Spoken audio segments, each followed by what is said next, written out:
May it please the court, my name is Hill, initial J.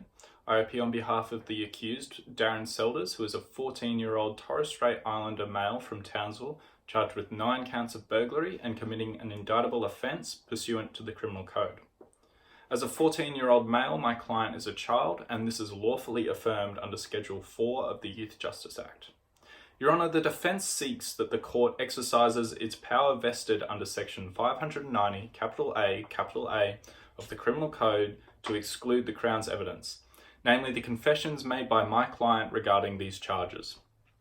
The defence notes that whilst the Crown's evidence is relevant to the proceedings, the evidence should be excluded on the following 2 grounds. Firstly, on the basis of public policy.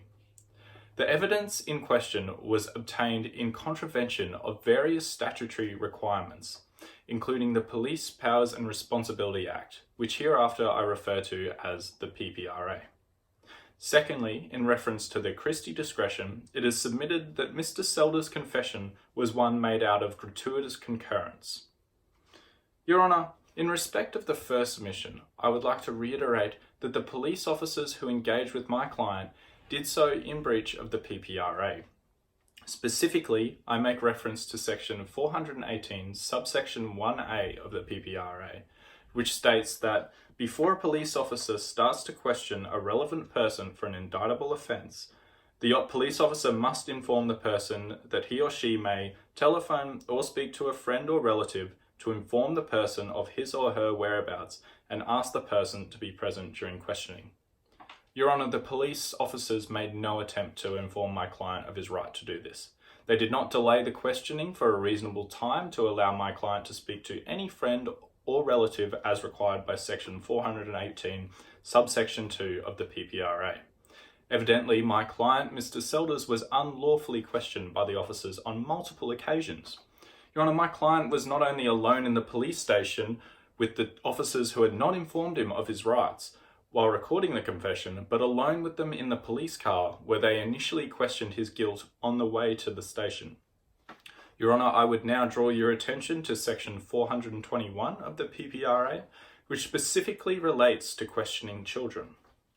Subsection 2 of the PPRA relevantly provides that the officer must not question the child unless, before questioning starts, the officer has, if practicable, allowed the child to speak to a support person chosen by the child in circumstances in which the conversation will not be overheard.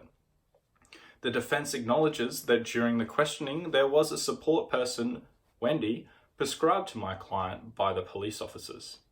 By providing a support person for my client, who wasn't a member of legal aid, it is clearly evidence that the officers reasonably suspected that he was a child. Therefore, Your Honour, this is a direct breach of the statutory requirements as my client, no more than 14 years of age, was given no choice as to his support person and instead was provided with a complete stranger. A further breach of Section 431, subsection 1 of the PPRA and Section 26, subsection 1 of the Police Powers and Responsibilities Regulation has occurred due to the failure of the officers to inform my client that he had a right to remain silent. On the contrary, the support person provided by the officers in a private conference with my client told him to make sure he answers all the questions the police ask him. Your Honour, this is a direct contravention of the statutory requirements, and in light of my submissions, the defence asks that you exclude the evidence on the basis of the public policy discretion highlighted in the case of Bunnings and Cross. The defence concedes that the cogency of the evidence is high.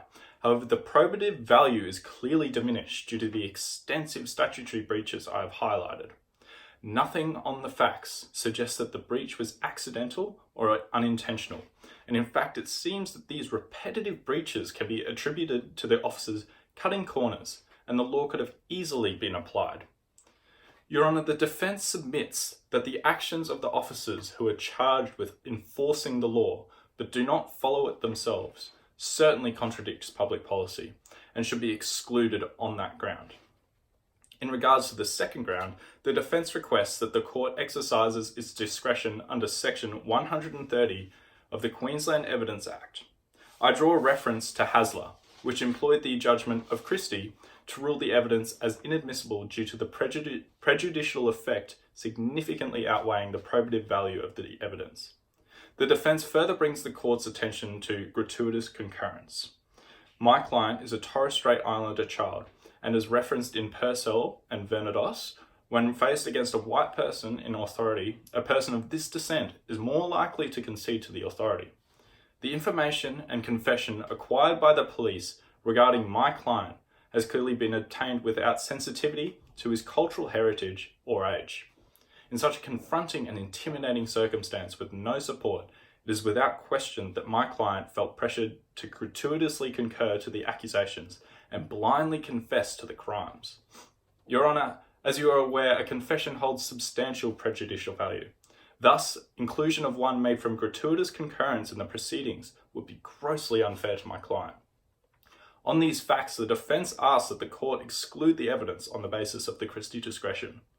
Conclusively, these officers, charged with enforcing the law, have directly contravened their statutory requirements, and as a matter of public policy and fairness to my client, I respectfully ask that the court deems the evidence inadmissible for the proceedings. Your Honour, I humbly ask the court considers these submissions and acts in the interest of justice for Mr. Selders. This concludes the defence's verbal submissions. Thank you.